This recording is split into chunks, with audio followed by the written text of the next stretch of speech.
Definitely I know everyone is like চিন্তা করছে কবে এটা রিলিজ হবে। আমাদের একটু শুটিং বাকি আছে, দেশ নিয়ে একটা গল্প। সো ডিসেম্বর মাসে হওয়ার সম্ভাবনা আছে। আমার অ্যাওয়ার্ডটা আমি আসলে ডেডিকেট করব আমার ঘুম পড়ি এবং খোয়াবনামার টিমকে। অ্যাওয়ার্ডটা আসলে কাজের স্বীকৃতি। সো ডেফিনেটলি যদিও আমি সবসময় বলি আমার অডিয়েন্সের ভালোবাসা আমার কাছে প্রথম, বাট স্বীকৃতি পেতে কার না ভালো লাগে। সো ওই জায়গা থেকে আমি জানতামও না আমার দুটো নমিনেশন আছে।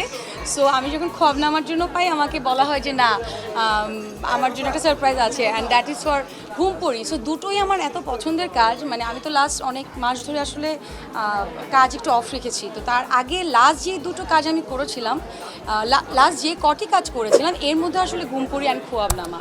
সো ডেফিনেটলি অনেক ভালো লাগছে। সো আমার অ্যাওয়ার্ডটা আমি আসলে ডেডিকেট করব আমার ঘুম পড়ি এবং খোয়াবনামার টিমকে। সোলজার নিয়ে definitely I know everyone is like চিন্তা করছে কবে এটা রিলিজ হবে। আমাদের একটু শুটিং বাকি আছে, একটু শুটিং বাকি হলে আই থিঙ্ক আমরা এই বছরে দেখতে পারবো ইনশাল্লাহ।